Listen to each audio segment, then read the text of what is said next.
ലോക്സഭാ തെരഞ്ഞെടുപ്പ് പ്രചാരണം ഉഷാറായിക്കൊണ്ടിരിക്കുകയാണ്. 7 ഘട്ടങ്ങളായി നടക്കുന്ന തെരഞ്ഞെടുപ്പിൻ്റെ രണ്ടാം ഘട്ടത്തിൻ്റെയും നോമിനേഷൻ സമർപ്പിക്കാനുള്ള അവസാന തീയതി കഴിഞ്ഞു. പല വാർത്താമാധ്യമങ്ങളും എന്തായിരിക്കും ഇലക്ഷൻ്റെ ഫലം എന്ന് പ്രവചിക്കാൻ തുടങ്ങിയിട്ടുണ്ട്.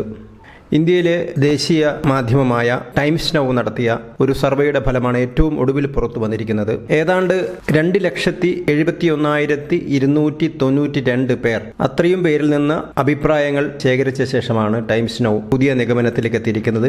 ടൈംസ് നൗ സർവേ പ്രകാരം BJPക്ക് ഇത്തവണത്തെ തെരഞ്ഞെടുപ്പിൽ 329 മുതൽ 359 വരെ സീറ്റ് ലഭിക്കാമെന്നാണ് കണക്കുകൂട്ടൽ. അതേസമയം കോൺഗ്രസിന് വെറും 27 മുതൽ 47 വരെ സീറ്റ്, അതായത് നിലവിൽ കോൺഗ്രസിന്റെ 52 സീറ്റിൽ ഇനിയും കുറയുമെന്നാണ് സൂചന. 27 മുതൽ 47 സീറ്റ് വരെ കോൺഗ്രസിന് കിട്ടുമെന്നാണ് ടൈംസ് നൗ സർവേ പറയുന്നത്.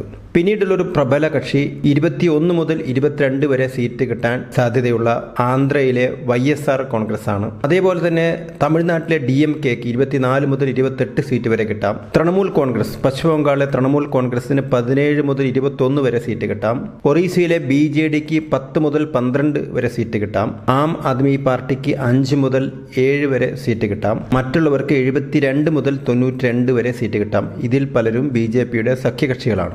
കോൺഗ്രസിനെ സംബന്ധിച്ചിടത്തോളം സീറ്റ് കുറയുന്നു, BJPയെ സംബന്ധിച്ചിടത്തോളം സീറ്റ് കൂടുന്നു, DMKയെ സംബന്ധിച്ചിടത്തോളം സീറ്റ് അല്പം കുറയുന്നു. തൃണമൂൽ കോൺഗ്രസിനെ സംബന്ധിച്ചിടത്തോളം കഴിഞ്ഞ തവണ അവർക്ക് 22 സീറ്റ് ഉണ്ടായിരുന്നു, അത് 17 മുതൽ 21 വരെ ആയിട്ട് കുറയും. BJDക്ക് 12 സീറ്റാണ് ഉണ്ടായിരുന്നത്, അത് 10 മുതൽ 12 വരെ ആയിട്ടാണ് പരിഗണിക്കപ്പെട്ടിരിക്കുന്നത്. ആം ആദ്മി പാർട്ടിക്ക് പഞ്ചാബിൽ നിന്ന് ഒരേ ഒരു MP ആണ് ഉണ്ടായിരുന്നത്. ഇത്തവണ അവർക്ക് 5 മുതൽ 7 വരെ സീറ്റ് കിട്ടാമെന്നാണ് കണക്കൂട്ടൽ. ഇതാണ് മൊത്തത്തിലുള്ള പ്രതീക്ഷ.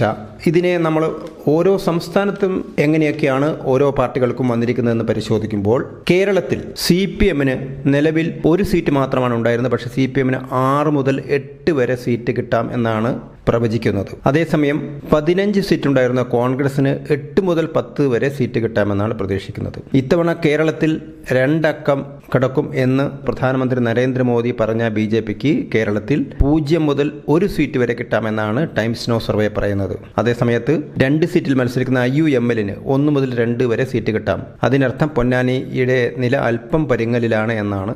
മറ്റുള്ളവർക്ക് 1 മുതൽ 2 വരെ സീറ്റാണ്. ഇതിൽ CPI പെടാം, അല്ലെങ്കിൽ കേരള കോൺഗ്രസിലെ ജോസഫ് ഗ്രൂപ്പ് പെടാം, മണി ഗ്രൂപ്പ് പെടാം, പ്രേമചന്ദ്രന്റെ RSP വരാം. ഇങ്ങനെയൊക്കെയുള്ളൊരു സൂചനകളുണ്ട്. കർണാടകത്തിൽ 28 സീറ്റാണുള്ളത്. നേരത്തെ 25 സീറ്റും BJPക്കായിരുന്നു. 1 സീറ്റ് വീതം കോൺഗ്രസിനും JDSനും 1 സീറ്റ് സ്വതന്ത്രനും. ഇതായിരുന്നു കർണാടകത്തിലെ സ്ഥിതി. ഇത്തവണ 21 മുതൽ 23 സീറ്റ് വരെയാണ് BJPക്ക് പ്രതീക്ഷിക്കുന്നത്. 1 മുതൽ 2 സീറ്റ് വരെ JDSനും. അങ്ങനെ JDS സഖ്യം 25 സീറ്റ് വരെ, BJP JDS സഖ്യം 25 സീറ്റ് വരെ കിട്ടാമെന്നാണ് പ്രതീക്ഷിക്കുന്നത്. അതേസമയം കോൺഗ്രസിന് 4 മുതൽ 6 സീറ്റ് വരെ പ്രതീക്ഷ നൽകുന്നുണ്ട്. തെലങ്കാനയിൽ 17 സീറ്റിൽ തെലങ്കാനയിൽ ഇതുവരെ അവിടെ ഭരണകക്ഷിയായിരുന്ന തെലങ്കാന സമിതിക്ക് BRSന് 1 മുതൽ 3 സീറ്റ് വരെ കിട്ടാമെന്നാണ് പ്രവചനം. BJPക്ക് 4 സീറ്റ് ഉണ്ടായിരുന്ന BJPക്ക് 4 മുതൽ 6 സീറ്റ് വരെ കിട്ടാം. 3 സീറ്റ് ഉണ്ടായിരുന്ന കോൺഗ്രസിന് 8 മുതൽ 10 സീറ്റ് വരെ. ഇപ്പോൾ കോൺഗ്രസ് ആണ് തെലങ്കാനയിലെ ഭരണകക്ഷി. 8 മുതൽ 10 സീറ്റ് വരെ കിട്ടാം. അതേപോലെ തന്നെ ഓൾ ഇന്ത്യ മജ്ലിസിന് 0 മുതൽ 2 സീറ്റ് വരെ കിട്ടാം. തമിഴ്നാട്ടിൽ 39 സീറ്റാണുള്ളത്. DMKക്ക് 21 മുതൽ 24 സീറ്റ് വരെ കിട്ടാം. കോൺഗ്രസിന് 5 മുതൽ 7 സീറ്റ് വരെ കിട്ടാം. BJPക്ക് 2 മുതൽ 6 സീറ്റ് വരെ കിട്ടാമെന്നാണ് സൂചന. ഇത് BJPയെ സംബന്ധിച്ചിടത്തോളം വലിയ നേട്ടമാണ്. കാരണം നിലവിൽ BJPക്ക് തമിഴ്നാട്ടിൽ ലോക്സഭാ അംഗങ്ങളില്ല. അണ്ണാ DMKക്ക് 1 മുതൽ 3 സീറ്റ് വരെ കിട്ടാം. അണ്ണാ DMK ഇപ്പോൾ 1 സീറ്റാണുള്ളത്, അത് 1 മുതൽ 3 സീറ്റ് വരെ വർദ്ധിക്കും. അത് മറ്റുള്ളവർക്ക് 4 മുതൽ 5 സീറ്റ് വരെ കിട്ടാമെന്നാണ് സൂചന. മഹാരാഷ്ട്രയിൽ 48 സീറ്റുള്ള മഹാരാഷ്ട്രയിൽ BJPക്ക് 27 മുതൽ 31 വരെ സീറ്റ് കിട്ടാം. BJPയുടെ കൂടെയുള്ള ശിവസേനയ്ക്ക്, അതായത് ഏകനാഥ് ഷിൻഡെയുടെ ശിവസേനയ്ക്ക് 4 മുതൽ 6 സീറ്റ് വരെ കിട്ടാം. അജിത് പവാറിന്റെ NCPക്ക് 1 മുതൽ 3 സീറ്റ് വരെ കിട്ടാം. അതേസമയം കോൺഗ്രസിന് 0 മുതൽ 1 സീറ്റ് വരെയാണ് പ്രതീക്ഷ. ഇപ്പോൾ തന്നെ കോൺഗ്രസിന് ചന്ദ്രപൂരിലെ 1 സീറ്റ്, മഹാരാഷ്ട്രയിലെ 1 സീറ്റ് മാത്രമാണുള്ളത്. അത് തന്നെ പരമാവധി കിട്ടാൻ സാധ്യതയുള്ളൂ. ഉദ്ധവ് താക്കറെയുടെ ശിവസേനയ്ക്ക് അതേസമയം 7 മുതൽ 9 സീറ്റ് വരെ കിട്ടാനുള്ള സാധ്യതയുണ്ട്. ശരത് പവാറിന്റെ NCPക്ക് 1 മുതൽ 3 വരെ സീറ്റ് കിട്ടാൻ സാധ്യതയുണ്ട്. മറ്റുള്ളവർക്ക് 0 മുതൽ 1 സീറ്റ് വരെ കിട്ടാനാണ് സാധ്യത.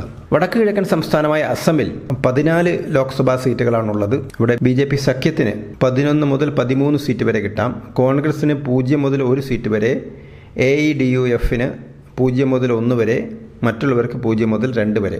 മൊത്തത്തിൽ വടക്ക് കിഴക്കൻ സംസ്ഥാനങ്ങളിൽ, ആസാം ഒഴികെയുള്ള വടക്ക് കിഴക്കൻ സംസ്ഥാനങ്ങളിൽ BJPക്ക് 4 മുതൽ 6 സീറ്റ് വരെയാണ് പ്രതീക്ഷയുള്ളത്. മറ്റുള്ളവർക്ക് 4 മുതൽ 6 സീറ്റ് വരെ, കോൺഗ്രസിന് 0 മുതൽ 2 സീറ്റ് വരെ. ഇവിടെ BJPക്ക് നേരിയ തോതിൽ സീറ്റുകൾ കുറയുമെന്നാണ് സൂചന. കേന്ദ്രഭരണ പ്രദേശമായ ഗോവയിൽ 1 മുതൽ 2 സീറ്റ് വരെ BJPക്ക് കിട്ടാം. കോൺഗ്രസിന് 0 മുതൽ 1 സീറ്റ് വരെ കിട്ടാം. മറ്റ് കേന്ദ്രഭരണ പ്രദേശങ്ങളിൽ 3 മുതൽ 5 സീറ്റ് വരെ BJPക്ക് കിട്ടാം. കോൺഗ്രസിന് 1 സീറ്റ് മുതൽ 3 സീറ്റ് വരെ കിട്ടാമെന്നുള്ളതാണ് കണക്കുകൂട്ടൽ. മധ്യപ്രദേശിൽ ആകെയുള്ള 29 സീറ്റിൽ 28 സീറ്റാണ് BJPക്ക് ഇപ്പോൾ നിലവിലുള്ളത്. അത് 28 മുതൽ 29 വരെ ആകാമെന്നാണ് സർവേ സൂചിപ്പിക്കുന്നത്. കോൺഗ്രസിനെ സംബന്ധിച്ചിടത്തോളം 1 സീറ്റാണ് ഉണ്ടായിരുന്നത്. കമൽനാഥിന്റെ മകൾ നകുൽനാഥിന്റെ സീറ്റായിരുന്നു. ഇപ്പോഴും കോൺഗ്രസിന് 0 മുതൽ 1 സീറ്റ് വരെയാണ് സർവേ നൽകുന്നത്. ഛത്തീസ്ഗഡിൽ, അതായത് 11 അംഗങ്ങളുടെ ഛത്തീസ്ഗഡിൽ ഇപ്പോൾ 2 അംഗങ്ങളാണ് കോൺഗ്രസിനുള്ളത്. പക്ഷേ അത് 0 മുതൽ 1 സീറ്റ് വരെ കോൺഗ്രസിന് കിട്ടാമെന്നാണ് സൂചന. BJPക്ക് 10 മുതൽ 11 സീറ്റ് വരെ BJPക്ക് ലഭിക്കുമെന്നാണ് സൂചന. 51% വോട്ടാണ് ഛത്തീസ്ഗഡിൽ നിന്ന് BJPക്ക് പ്രതീക്ഷിക്കുന്നത്. കോൺഗ്രസിന് 40% വോട്ടും മറ്റുള്ളവർക്ക് 9% വോട്ടും. മധ്യപ്രദേശിൽ BJPക്ക് 59% വോട്ടും കോൺഗ്രസിന് 37% വോട്ടുമാണ് പ്രതീക്ഷ. രാജസ്ഥാനിലെ 25 സീറ്റിൽ 24 എണ്ണമാണ് BJP പ്രതീക്ഷിക്കുന്നത്. 24 മുതൽ 25 വരെ സീറ്റാണ് BJPക്ക് സർവേ വിലയിരുത്തുന്നത്. 55% വോട്ടാണ് BJPക്ക് കിട്ടുക. കോൺഗ്രസിന് 0 മുതൽ 1 സീറ്റ് വരെയാണ് സർവേ നൽകുന്നത്. അതായത് 36% വോട്ട്, മറ്റുള്ളവർക്ക് 9% വോട്ട്. ഗുജറാത്തിലെ 26 സീറ്റിൽ 26 സീറ്റും BJPക്ക് തന്നെയാണ് സർവേ നൽകുന്നത്. അതേസമയം വെസ്റ്റ് ബംഗാളിൽ നേരത്തെ 22 സീറ്റാണ് തൃണമൂൽ കോൺഗ്രസിനുണ്ടായിരുന്നത്. അത് 17 മുതൽ 21 വരെ സീറ്റാകുമെന്നാണ് സർവേ പറയുന്നത്. അതായത് 40% വോട്ട്, പരമാവധി 21 സീറ്റ്, ഏറ്റവും കുറഞ്ഞാൽ 17 സീറ്റ്. ഇതാണ് സർവേ നൽകുന്നത്. BJPയെ സംബന്ധിച്ചിടത്തോളം BJPക്ക് 18 അംഗങ്ങളാണ് ബംഗാളിൽ നിന്നുണ്ടായിരുന്നത്. അത് 20 മുതൽ 24 വരെ ആകുമെന്നാണ് സൂചന. 42% വോട്ടാണ് BJPക്ക് കിട്ടുക. CPM കോൺഗ്രസ് സഖ്യത്തിന് 0 മുതൽ 2 സീറ്റ് വരെ കിട്ടാം. ഒഡീഷയിൽ 21 സീറ്റാണുള്ളത്. BJPക്ക് 9 മുതൽ 11 സീറ്റ് വരെ കിട്ടാം. BJD ബിജു ജനതാദളിന് 10 മുതൽ 12 സീറ്റ് വരെ കിട്ടാം. ഇന്ത്യ മുന്നണിക്ക് സീറ്റൊന്നും കിട്ടാൻ സാധ്യതയില്ല. ഇവിടെ BJPക്ക് 39% വോട്ടും BJDക്ക് 42% വോട്ടും കോൺഗ്രസിന് 13% വോട്ടുമാണ് പ്രതീക്ഷിക്കുന്നത്. നേരത്തെ 12 സീറ്റ് BJDക്കും 8 സീറ്റ് BJPക്കും 1 സീറ്റ് കോൺഗ്രസിനുമായിരുന്നു ഉറയിച്ചിരുന്നത്. പുതിയ പ്രവചന പ്രകാരം BJPക്ക് 9, 11, BJDക്ക് 10, 12, ഇന്ത്യ മുന്നണിക്ക് 0. ഹിമാചൽ പ്രദേശിലെ 4 സീറ്റിൽ 3 മുതൽ 4 സീറ്റ് വരെ BJPക്ക് കിട്ടാം. 56% വോട്ട് BJPക്ക് കിട്ടും. ഇന്ത്യ മുന്നണിക്ക് 0 മുതൽ 1 സീറ്റ് വരെ, അതായത് കോൺഗ്രസിന് 1 സീറ്റ് കിട്ടാനുള്ള സാധ്യതയുണ്ട്. 0 മുതൽ 1 വരെ 39% വോട്ടാണ് പ്രതീക്ഷിക്കുന്നത്. ഉത്തരാഖണ്ഡ് 5 സീറ്റുള്ള ഉത്തരാഖണ്ഡിൽ 5ഉം BJPക്ക് തന്നെയായിരിക്കും. ഇന്ത്യ മുന്നണിക്ക് സീറ്റ് കിട്ടാനുള്ള സാധ്യതയില്ല. 55% വോട്ടാണ് BJPക്ക് പ്രതീക്ഷിക്കുന്നത്. കോൺഗ്രസിന് 36% വോട്ട്. ജമ്മു ആൻഡ് കാശ്മീരിലെ 6 സീറ്റിൽ BJPക്ക് 2 മുതൽ 4 സീറ്റ് വരെ കിട്ടാം. ഇന്ത്യ മുന്നണിക്കും 2 മുതൽ 4 സീറ്റ് വരെ കിട്ടാം. പഞ്ചാബിൽ BJPക്ക് 4 മുതൽ 6 സീറ്റ് വരെ കിട്ടാം. ഇന്ത്യ മുന്നണിക്ക് 7 മുതൽ 9 സീറ്റ് വരെ കിട്ടാം. പക്ഷേ ഇന്ത്യ മുന്നണി എന്ന് പറയുന്നത് ഒരു മുന്നണിയല്ല. പരസ്പരം ആം ആദ്മി പാർട്ടിയും കോൺഗ്രസും 2 മുന്നണികളിലായിട്ടാണ് മത്സരിക്കുന്നത്. അവർക്ക് 7 മുതൽ 2 പേർക്കും കൂടെ 7 മുതൽ 9 സീറ്റ് വരെ കിട്ടാം. ബീഹാറിൽ ഇത്തവണ BJP മുന്നണി തൂത്തുവാരുമെന്നാണ് സർവേ സൂചിപ്പിക്കുന്നത്. 37 മുതൽ 39 വരെ സീറ്റാണ് പ്രതീക്ഷിക്കുന്നത്. 56% വോട്ടും.